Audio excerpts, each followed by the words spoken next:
ಹೆಣ್ಣುಮಗಳಿಗೆ ನ್ಯಾಯ ಸಿಗಬೇಕು ಅಂತಂದರೆ ನಾನು ಅವ್ರ ಪರ ಇರ್ತೇನೆ. ಅವರು ಏನಿದೆ ನಾನು ಅದನ್ನು ಸರ್ಕಾರಕ್ಕೆ ಬರಿತೇನೆ.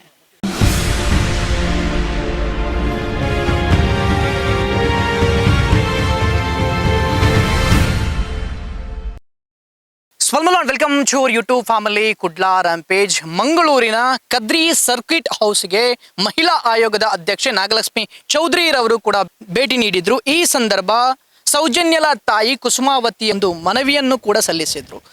ಅವರೇ ನಮ್ಮ ಜೊತೆಗೆ ಇದ್ದಾರೆ. ಅವ್ರ ನಾನು ಮಾತಾಡಿಸ್ತಾ ಹೋಗ್ತೀನಿ ಏನು ಮನವಿ ಸಲ್ಲಿಸಿದ್ದಾರೆ ಅಂತೇಳಿ. ಇವತ್ತು ಮಹಿಳಾ ಆಯೋಗದ ಅಧ್ಯಕ್ಷ ಆಗಿರ್ತಕ್ಕಂಥ ನಾಗಲಕ್ಷ್ಮಿ ಚೌಧರಿ ಅವರನ್ನು ಭೇಟಿ ಆದ್ರೆ ಏನ್ ಮನವಿ ಸಲ್ಲಿಸಿದೆ ಅಂತ. ಸೌಜನ್ಯ ತಾಯಿ ಕುಸುಮಾವತಿ ಅವರು ಸುಪ್ರೀಂ ಕೋರ್ಟಿಗೆ ಹೋಗಿಲ್ಲ ಯಾಕೆ ಹೋಗಿಲ್ಲ ಅನ್ನೋದು ತುಂಬಾ ದಿನದಿಂದ ನಮಗೆ ಒಂದು ಮಾತು ಕೇಳ್ತಾ ಬರ್ತಾ ಉಂಟು. ಈಗ ಹೋಗಿದ್ದೇನೆ, ಅದರಿಂದ ಇದು ಸರಿಯಾಗಿ ಒಂದು ತನಿಖೆ ಮಾಡಿದರೆ ಖಂಡಿತ ಇದು ನನಗೆ ನ್ಯಾಯ ಸಿಗುತ್ತೆ ಅನ್ನೋದು ನಾನು ಭರವಸೆಯಲ್ಲಿದ್ದೇನೆ.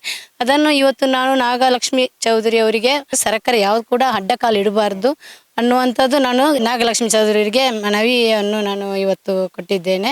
ಈ ಮೊದಲೇ ನಾನು ನಾಗಲಕ್ಷ್ಮಿ ಚೌಧರಿ ಅವರ ಮನೆಗೆ ಭೇಟಿಯಾಗಿ ನಾನೊಂದು ಕುಸುಮಕ್ಕನ ಒಂದು ಕಂಪ್ಲೇಂಟ್ ಬಗ್ಗೆ ಅವರಿಗೆ ಮನವಿ ಮಾಡಿದ್ದೆ. ಯಾಕೆಂದರೆ ಕುಸುಮಕ್ಕನಿಗೆ ಹಲವಾರು ರೀತಿಯಲ್ಲಿ ತೇಜೋವಧೆ ಮಾಡೋದಕ್ಕಿಂತ ಬೆಳ್ತಂಗಡಿ ಸ್ಟೇಷನಲ್ಲಿ ಕಂಪ್ಲೇಂಟ್ ಕೊಟ್ಟದ್ದು. ಇದುವರೆಗೆ ತನಿಖೆ ಮಾಡಲಿಲ್ಲ, ಚಾರ್ಜ್ ಶೀಟು ಮಾಡಲಿಲ್ಲ. 2-3 ಸಲ ಕಂಪ್ಲೇಂಟ್ ಕೊಟ್ಟರು ಏನೂ ಆಗಲಿಲ್ಲ. ಹಾಗೆ ನಾನೊಂದು ಹೋಗಿ ಮನವಿ ಮಾಡಿದೆ ಅವರಿಗೆ ಬೆಂಗಳೂರಲ್ಲಿ. ಯಾಕೆಂದರೆ ಈ ರೀತಿ ಮಾಡೋದಾದರೆ ಒಂದು ಸೈಬರ್ ಲಾ ಅಂತ ಹೇಳ್ತಾರೆ, ಆ ಲಾವನ್ನು ಸ್ವಲ್ಪ ನೀವು ಅಮೆಂಡ್ಮೆಂಟ್ ಆ್ಯಕ್ಟ್ ಬದಲು ಮಾಡಬೇಕು. ಯಾಕೆಂದರೆ ಸ್ಟೇಷನಿಗೆ ಹೋಗುವಾಗ ಖಾಲಿ ಇದು ಸೈಬರ್ ಕೇಸ್ ಅಂತ ಹೇಳ್ತಾರೆ ಅಂತ ಹೇಳಿ ಆ ಸಲ ನಾನು ಕೊಟ್ಟಿದ್ದೆ. ಇವತ್ತು ನಾವು 2 ಮನವಿಯನ್ನು ಮಾಡಿದೆ. ಒಂದು ಕುಸುಮಕ್ಕ ಹೇಳಿದಾಗೆ ಸುಪ್ರೀಂ ಕೋರ್ಟ್ ಈಗ CBIಗೆ ಮತ್ತು ಸರ್ಕಾರಕ್ಕೆ ನೋಟಿಸ್ ಮಾಡಿದೆ. ಆದರೆ ನಾವು ಈಗ ಮಹಿಳಾ ಆಯೋಗದ ಅಧ್ಯಕ್ಷರ ಮುಖಾಂತರ ಸರ್ಕಾರಕ್ಕೆ ಒಂದು ಮನವಿ ಮಾಡಬೇಕು. ಯಾಕೆಂದರೆ ಈ ಕೇಸಿಗೆ ಯಾವುದು ಅಡ್ಡಕಾಲ ಹಾಕಬಾರ್ದು, ಒಳ್ಳೆ ರೀತಿಯಲ್ಲಿ ನೀವು ಅದಕ್ಕೆ ಬೆಂಬಲ ಕೊಟ್ಟು ಅದೊಂದು ಮರು ತನಿಖೆಗೆ ಆದೇಶ ಮಾಡುವ ಅಂತ ಪತ್ರ ಬರಿಬೇಕು ಅಂತ ಆ ರೀತಿ ಅವರಿಗೆ ಮಹಿಳಾ ಆಯೋಗದ ಮುಖಾಂತರ ನೀವು ಕೊಡಬೇಕು ಅಂತ ಹೇಳಿ ಅವ್ರು ಹೇಳಿದರು. ಹಾಗಾಗಿ ಅವರ ಮೇಲೆ ನಮಗೆ ತುಂಬ ವಿಶ್ವಾಸ ಉಂಟು. ಹೆಣ್ಮಕ್ಕಳ ವಿಷಯಕ್ಕೆ ತುಂಬ ಅವರು ಒಳ್ಳೆ ಸಹಕಾರ ಮಾಡ್ತಾರೆ. ಅದಲ್ಲದೆ ಈ ಸೈಬರ್ ಕೇಸಿನ ಬಗ್ಗೆ ಇವತ್ತು ಇಲ್ಲಿ SP ಅವರು ಇರಲಿಲ್ಲ, ರಾಜ್ಯಪಾಲರು ಬಂದ ಕಾರಣ ಅವರೊಟ್ಟಿಗಿದ್ರು.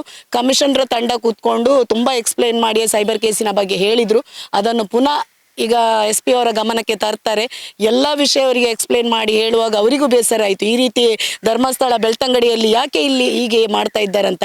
ಬೇರೇನೂ ಕೆಲವು ಕೇಸ್ ಇತ್ತು, ಮೊನ್ನೆ ಧರ್ಮಸ್ಥಳದಲ್ಲಿ ನಮಗೆ ಹೋಗುವಾಗ ಹಲ್ಲೆ ಮಾಡಿದ ಕೇಸ್ ಇತ್ತು, ಅದರ ಬಗ್ಗೆ ಎಕ್ಸ್ಪ್ಲೇನ್ ಮಾಡಿ ಪ್ರತಿಯೊಂದು ಕೇಸ್ನ ಬಗ್ಗೆ ಎಕ್ಸ್ಪ್ಲೇನ್ ಮಾಡುವಾಗ ನಾವು ಹೇಳಿದ್ದು ಕುಸುಮಕ್ಕನೇ ಅವರಿಗೆ ನಮಗೆ ಅಲ್ಲಿ ಸೌಜನ್ಯ ಕೇಸ್ ಬರುವಾಗ ಬೆಳ್ತಂಗಡಿ ಮತ್ತು ಧರ್ಮಸ್ಥಳದಲ್ಲಿ ಯಾವುದೇ ಸ್ಪಂದನೆ ಕೊಡುವುದಿಲ್ಲ, ಮತ್ತು ಬೇರೆ ಯಾವುದು ಠಾಣೆ ನಮಗೆ ತೊಂದರೆ ಇಲ್ಲ ನಗರದ್ದು ಅಂತ. ಆದರೆ SP ಅವರು ಬರುವವರಿದ್ದರು, ಅವರಿಗೆ ರಾಜ್ಯಪಾಲರೊಟ್ಟಿಗೆ ಹೋಗ್ಲಿಕ್ಕಿದ್ದ ಕಾರಣ ಅವರನ್ನು ಕೂತ್ಕೊಳ್ಳಿಸ್ಲಿಕ್ಕೆ ಆಗಲಿಲ್ಲ. ಬಾಕಿ ಎಲ್ಲ ಅಧಿಕಾರಿಗಳ ಮುಖಾಂತರ ಕೂತ್ಕೊಳ್ಳಿಸಿ ಎಲ್ಲ ಮಾಡಿದರು. ಹೊರಗೆ ಪುನಃ ಬರುವಾಗ ಅವರಿಗೆ ಬೇರೆ ಕಾರ್ಯಕ್ರಮಕ್ಕೆ ಹೋಗ್ಲಿಕ್ಕಿತ್ತು. ಹಾಗೆ ಪುನಃ ಬರುವಾಗ ಕೇಳುವಾಗ ನಾನು ಇದನ್ನು ಮಾಡಿಯೇ ಮಾಡ್ತೇನೆ ಅಂತ ಹೇಳಿದರು. ಸೈಬರ್ ಕೇಸ್ ಆಗಲಿ ಪ್ರತಿಯೊಂದನ್ನು ಮಾಡೋದು, ಮತ್ತು ಇಲ್ಲಿ ಯಾವಾಗ ಸುಪ್ರೀಂ ಕೋರ್ಟಿದ ವಿಷಯ ಆಗಲಿ ನಾನು ಮಾಡ್ತೇನೆ ಅಂತ ಭರವಸೆ ಕೊಟ್ಟಿದ್ದಾರೆ. ನಮ್ಮೊಂದಿಗೆ ಕೊಂದವರು ಯಾರು ತಂಡನೂ ಬಂದಿದ್ರು, ಅವರು ಅವರ ಮುಖಾಂತರ ಒಂದು ಮನವಿಯನ್ನು ಕೊಟ್ಟಿದ್ದಾರೆ. ಯಾಕೆಂದರೆ ಸುಪ್ರೀಂ ಕೋರ್ಟಿಗೆ ಮಹಿಳಾ ಆಯೋಗದ ಮುಖೇನ ಹೋಗ್ಬೇಕಂತ ಅವರು ನಮ್ಮ ಜೊತೆ ಬಂದಿದ್ರು.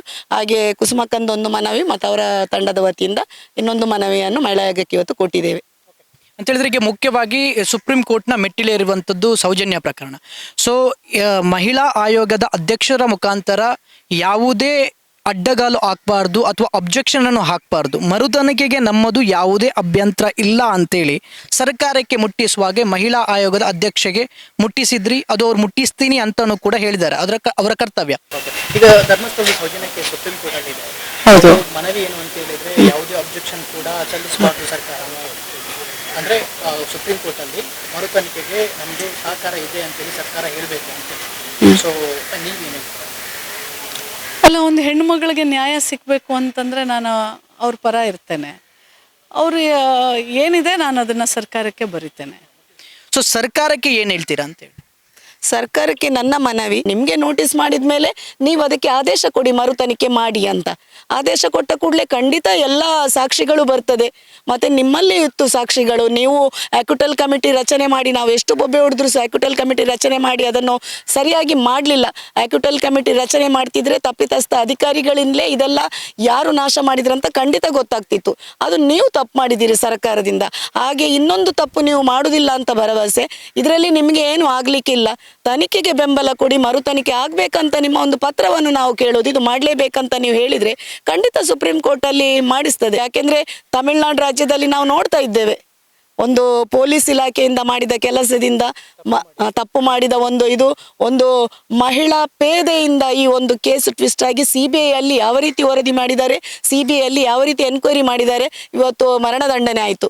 ಅದೇ ಪರಿಸ್ಥಿತಿ ನಮ್ಮ ಮಂಗಳೂರಲ್ಲಿ ಇರ್ತಿದ್ರೆ, ಪ್ರತಿಯೊಂದು ಸ್ಟೇಷನ್ ಅಲ್ಲಿ ಆ ಹುಡುಗಿ ಅಂತ ಒಂದು ಪೊಲೀಸ್ ಪೇದೆ ಇರ್ತಿದ್ರೆ ಇವತ್ತು ಸೌಜನ್ಯನ ಕೇಸ್ ಹಳ್ಳ ಹಿಡಿತಾ ಇರಲಿಲ್ಲ. ಹಾಗಾಗಿ ನಾನು ಸರ್ಕಾರಕ್ಕೆ ಹೇಳೋದು, ಮುಖ್ಯಮಂತ್ರಿಗಳ ಮೇಲೆ ಗೌರವ ಉಂಟು. ನಾಳ್ದು ನಿಮ್ಮ ಹತ್ರ ನಾವು ಏನು ಕೇಳುವುದಿಲ್ಲ, ಸುಪ್ರೀಂ ಕೋರ್ಟ್ ನಿಮಗೆ ನೋಟಿಸ್ ಮಾಡಿದ್ದಕ್ಕೆ ಒಳ್ಳೆ ರೀತಿಯಲ್ಲಿ ಸ್ಪಂದನೆ ಕೊಟ್ಟು ಮರು ತನಿಖೆ ಮಾಡಬಹುದು ಅಂತ ಹೇಳಿದರೆ ನಾವೆಲ್ಲ ದಾಖಲೆಗಳನ್ನು ಕೊಡ್ತೇವೆ, ಸಾಕ್ಷಿಗಳನ್ನು ಕೊಡ್ತೇವೆ. CBI ಅವರ ಹತ್ರ 100% ಆ ದಾಖಲೆಗಳು ಎಲ್ಲ ಸಿಗ್ತದೆ. ಸೊ ಅಂದರೆ ಈಗ ಸರ್ಕಾರದ ಮೇಲೆ ಜನರಿಗೆ ಡೌಟ್ ಯಾಕೆ ಅಂತ ಹೇಳಿದರೆ, ಸೌಜನ್ಯ ಪ್ರಕರಣವನ್ನು ಹಲ್ಲ ಹಿಡಿಸಿರುವಂಥದ್ದು ಲೋಕಲ್ ಪೊಲೀಸ್ ಆಗಿರ್ಬೋದು, CID ಆಗಿರ್ಬೋದು, ಇವರು ಹಲ್ಲ ಹಿಡಿಸಿದ್ರು, ಅಥವಾ ಡಾಕ್ಟರ್ಸ್ಗಳಾಗಿರ್ಬೋದು. ನಂತರದಲ್ಲಿ ಕೋರ್ಟೇ ಹೇಳಿತ್ತು ಅಕ್ವಿಟಲ್ ಕಮಿಟಿ ರಚನೆ ಆಗಬೇಕು ತಪ್ಪಿತಸ್ಥ ತನಿಖಾಧಿಕಾರಿಗಳ ಮೇಲೆ ಅಂತೇಳಿ. ಅಕ್ವಿಟಲ್ ಕಮಿಟಿಯನ್ನು ಇವರ ಒಳಗಡೆನೆ ರಚನೆ ಮಾಡಿ ಅಂತ ಹೇಳಿದ್ರೆ, 2ನೇ ಬಾರಿ ಕೋರ್ಟ್ ಆದೇಶ ಬಂದ ನಂತರ ಇವರ ಒಳಗಡೆನೆ ರಚನೆ ಮಾಡಿ CBIಗೂ ನೋಟಿಸ್ ಮಾಡದೆ, ಸೌಜನ್ಯ ಅಮ್ಮಳಿಗೂ ನೋಟಿಸ್ ಮಾಡದೆ ತಮ್ಮೊಳಗನೆ ಇಟ್ಟಿರುವಂಥದ್ದು. ನಂತರ RTI ಮುಖಾಂತರ ತೆಗೆದಾಗ ಅದು ಗೊತ್ತಾಗಿರುವಂಥದ್ದು ಅಕ್ವಿಟಲ್ ಕಮಿಟಿ ರಚನೆಯಾಗಿದೆ ಅಂತೇಳಿ. ನಂತರ ಇವರು ಹೈಕೋರ್ಟಲ್ಲೂ ಕೂಡ ಅಬ್ಜೆಕ್ಷನ್ ಅನ್ನು ಹಾಕಿದ್ರು, ಮರು ತನಿಖೆ ಬೇಡ ಅಂತೇಳಿ. ಯಾರು? ಸರ್ಕಾರ. ಈ ಸಮಯದಲ್ಲಿ ನಿಮಗೆ ಸುಪ್ರೀಂ ಕೋರ್ಟಲ್ಲಿ ನಾಗಲಕ್ಷ್ಮಿ ಚೌಧರಿ ಅವರಿಗೆ ಕೊಡ್ತೀರಿ ಅಥವಾ ಸರ್ಕಾರಕ್ಕೆ ಮನವಿ ಮಾಡ್ತೀರಿ? ಅಬ್ಜೆಕ್ಷನ್ ಹಾಕುವುದಿಲ್ಲ ಅನ್ನುವಂಥ ಕಾನ್ಫಿಡೆಂಟ್ ಇದೆಯಾ ಅಂತೇಳಿ? ಇಲ್ಲ, ವಿಶ್ವಾಸ ವಹಿಸ್ತೇವೆ. ಯಾಕೆಂದ್ರೆ ಸುಪ್ರೀಂ ಕೋರ್ಟ್ ಒಂದು ನೋಟಿಸ್ ಮಾಡಿದ್ದು ಹೇಳುವಾಗ ಸುಪ್ರೀಂ ಕೋರ್ಟ್ ತಮಾಷೆ ಆಟ ಆಡುದಿಲ್ಲ, ಇದರಲ್ಲಿ ಏನೋ ಉಂಟು ಅಂತ ಸುಪ್ರೀಂ ಕೋರ್ಟಿಗೂ ಮನವರಿಕೆ ಆಗಿದೆ. ಮಾಡಿದ್ರೆ ಮತ್ತೆ ನಾವು ಉತ್ತರ ಕೊಡಬೇಕಾಗ್ತದೆ. ಯಾಕೆಂದ್ರೆ ಇವರು ಯಾಕೆ ಅದನ್ನು ನಿಲ್ಲಿಸ್ತಾರೆ ಗೊತ್ತಿಲ್ಲ. ಆಗ ನಾವು ಹೇಳುದು ಸತ್ಯ ಅಲ್ಲ, ಇದ್ರ ಹಿಂದೆ ಇರುವ ಯಾರು ಷಡ್ಯಂತ್ರ ಅಂತ.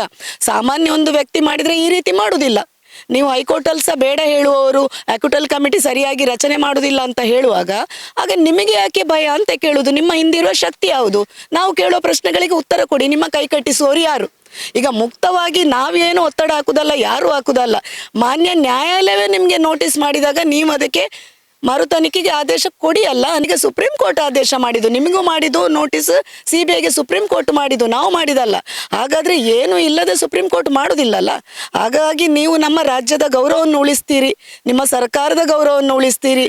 ಯಾವ ಸರ್ಕಾರ ಸೌಜನ್ಯನ ಕೇಸ್ ಇರುವಾಗ ಇದನ್ನು ಹಳ್ಳ ಹಿಡಿಸ್ತಾ ಅದೇ ರೀತಿ ನೀವು ಮಾಡುವುದಿಲ್ಲ. ಆ ಗೌರವ ನಿಮ್ಗೆ ಹಿಂದೆ ಬರಬೇಕಾದ್ರೆ ಮರು ತನಿಖೆಗೆ ನೀವು ಆದೇಶ ಕೊಡಬೇಕು. ಇಲ್ಲದಿದ್ರೆ ನಾವು ಹೇಳಬೇಕಾಗ್ತದೆ, 2 ಸರ್ಕಾರಗಳು ನೀವು ಯಾರ ತಪ್ಪು ಮಾಡಿದ್ದಾರೆ ಅದನ್ನು ನೀವು ಮುಚ್ಚಿಸ್ಲಿಕ್ಕೆ ನೋಡ್ತಿದ್ದೀರಿ, ನಮ್ಗೆ ಅದು ಉತ್ತರ ಸಿಕ್ಕಿದಾಗೆ. ಯಾಕೆಂದ್ರೆ ಇದರಲ್ಲಿ ಯಾರು ಇದ್ದಾರಂತ ಪೂರ್ತಿ ಜನರಿಗೆ ಅರ್ಥ ಆಗ್ತದೆ. ಅದು ನೀವು ಮಾಡುದಿಲ್ಲ ಅಂತ ಎಣಿಸ್ತೇವೆ. ಈಗ ನಮ್ಮ ಅಪೇಕ್ಷೆ ಏನು, ರಿಟೈರ್ಡ್ ಜಡ್ಜ್ಗಳನ್ನು ಸುಪ್ರೀಂ ಕೋರ್ಟ್ನ ಮುತುವರ್ಜಿಯಲ್ಲಿ ಮಾಡಬೇಕು ಅಂತ. ಇಂಥ ತನಿಖೆಗಳು ನಮ್ಗೆ ಬೇಡ ಅಂತ ಹೇಳುದು. ಸುಪ್ರೀಂ ಕೋರ್ಟ್ ನೋಡಿಕೊಳ್ಳುತ್ತೆ. ಈಗ ಸರ್ಕಾರಕ್ಕೆ ಇರುವಂತದ್ದು ಏನು ಅಂತ ಹೇಳಿದ್ರೆ, ನಮ್ದು ಅಬ್ಜೆಕ್ಷನ್ ಯಾವುದೂ ಇಲ್ಲ ಅಂತೇಳಿ. ಒಂದು ವೇಳೆ ಅಬ್ಜೆಕ್ಷನ್ ಹಾಕಿದ್ರೆ, ಇಲ್ಲ ಮರು ತನಿಖೆ ಆಗೋದು ಬೇಡ ಅಂತ ಹೇಳಿದ್ರೆ, ಖಂಡಿತ ಕೊಂದವರು ಸರ್ಕಾರನೇ ಅಂತೇಳಿ ಪ್ರೂವ್ ಆಗುತ್ತೆ. ಸೊ ಈಗಿರ್ಬೇಕಾದ್ರೆ ಮತ್ತೊಂದು ಹೋರಾಟ ನಡೀತಾ ಹೇಳಿ. ಖಂಡಿತ ಇವರು ತಡೆ ತರುವುದಾದ್ರೆ ಬೇಡ, ಮರು ತನಿಖೆ ಮಾಡುದು ಬೇಡ ಅಂತ ಇವರು ರಿಪೋರ್ಟ್ ಕೊಡುದಾದ್ರೆ ಆನ್ಸರ್ ಬೇಕಲ್ಲ, ಯಾಕೆಂತ ಉತ್ತರ ಇವರು ಹೇಳಬೇಕಲ್ಲ. ಯಾಕಾಗಿ ಬೇಡ ಅಂತ ಹೇಳಬೇಕಲ್ಲ. ಇವರು ಹೇಳುದೇನು, ಸಾಕ್ಷ್ಯಗಳಿಲ್ಲ ಅಂತ ನೀವು ಹೇಳುದು ಬೇಡ. ಸುಪ್ರೀಂ ಕೋರ್ಟ್ ನೋಟಿಸ್ ಮಾಡಿದ ಮೇಲೆ CBIಯು ಸಾಕ್ಷ್ಯ ತರಬಹುದು, CBI ವರದಿಯಲ್ಲಿ ಇರ್ತದೆ. ಈಗ ನಾವು ಹೇಳಿದಾಗೆ ನಮಗೆ ಕೊಟ್ಟದ್ದು CBI 432 ಕಾಪಿ, ಉಳ್ದವರದು ಆಂತರಿಕ ಕಾಪಿ ನಮಗೆ ಕೊಡ್ಲಿಕ್ಕೆ ಆಗುದಿಲ್ಲ ಅವರದು. ಅದನ್ನೀಗ ಸುಪ್ರೀಂ ಕೋರ್ಟಿಗೆ ಕೊಡ್ಲೇಬೇಕು. ಆ ರಿಪೋರ್ಟಲ್ಲಿ ಏನುಂಟು, ಯಾಕೆ ಅದನ್ನು ಮುಚ್ಚಿಸಿದ್ದಾರೆ ಅಂತ ಬಯಲಾಗ್ಬೋದಲ್ಲ. ಯಾಕೆ ನಿಮಗೆ ಕೊಡದಿದ್ರು ಸುಪ್ರೀಂ ಕೋರ್ಟ್ ಇದು CBI ಮೇಲೆ ಕೊಡ್ಲೇಬೇಕಿತ್ತಲ್ಲ. ಅದು ಎಲ್ಲಿಗೆ ಹೋಗಿದೆ ರಿಪೋರ್ಟ್ ನಮ್ಗೆ ಗೊತ್ತಿಲ್ಲ, ಏನಾಗಿದೆ ಅಂತ ಸುಪ್ರೀಂ ಕೋರ್ಟಲ್ಲಿ ಗೊತ್ತಾಗ್ತದೆ. ನೀವು ತಡೆ ಮಾಡುವುದಾದ್ರೆ ನಾವು ನಿಮಗೆ ಹೇಳಬೇಕಾಗ್ತದೆ, ನಿಮ್ಮದೇ ಒಳಗೆ ಅಲ್ಲಿ ಯಾರು ಅತ್ಯಾಚಾರಿಗಳಿದ್ದಾರೆ ಹಾಗೆ ನೀವು ಮುಚ್ಚಿಸ್ಲಿಕ್ಕೋಸ್ಕರ ಮಾಡ್ತಾ ಇದ್ದಾರೆ. ಮತ್ತೆ ಖಂಡಿತ ಹೋರಾಟ ಮುಂದುವರಿತದೆ. ಯಾಕೆ ನೀವು ನಿಲ್ಲಿಸ್ತಾ ಇದ್ದೀರಿ? ನಾವು ಯಾರನ್ನು ಬ್ಲೇಮ್ ಮಾಡ್ತಾ ಇಲ್ಲ. ಇಲ್ಲಿ ಕೊಂದವರು ಯಾರು? ಮೊದಲು ನಾವು ದಕ್ಷಿಣ ಕನ್ನಡ ಜಿಲ್ಲೆಯಲ್ಲಿ ಬಂದು ಹೋರಾಟ ಮಾಡಿದ್ದು, ಇನ್ನು ದಕ್ಷಿಣ ಕನ್ನಡ ಜಿಲ್ಲೆ ಅಲ್ಲ, ನಾವು ಅಲ್ಲೇ ಮಾಡಬೇಕಾಗ್ತದೆ, ವಿಧಾನಸೌಧದ ಮುಂದೆ ಮಾಡಬೇಕಾಗ್ತದೆ. 100% ಇದು ಮಾಡ್ತೀರಂತ ವಿಶ್ವಾಸ ಉಂಟು. ಮಾಡದಿದ್ರೆ ಮುಂದಿನ ರೀತಿ ಯಾವ ರೀತಿ ಕೈ ತಗೊಳ್ಬೇಕು ಅಂತ ನಾವು ಆಲೋಚನೆ ಮಾಡ್ತೇವೆ ಹೋರಾಟಗಾರರು ಖಂಡಿತ.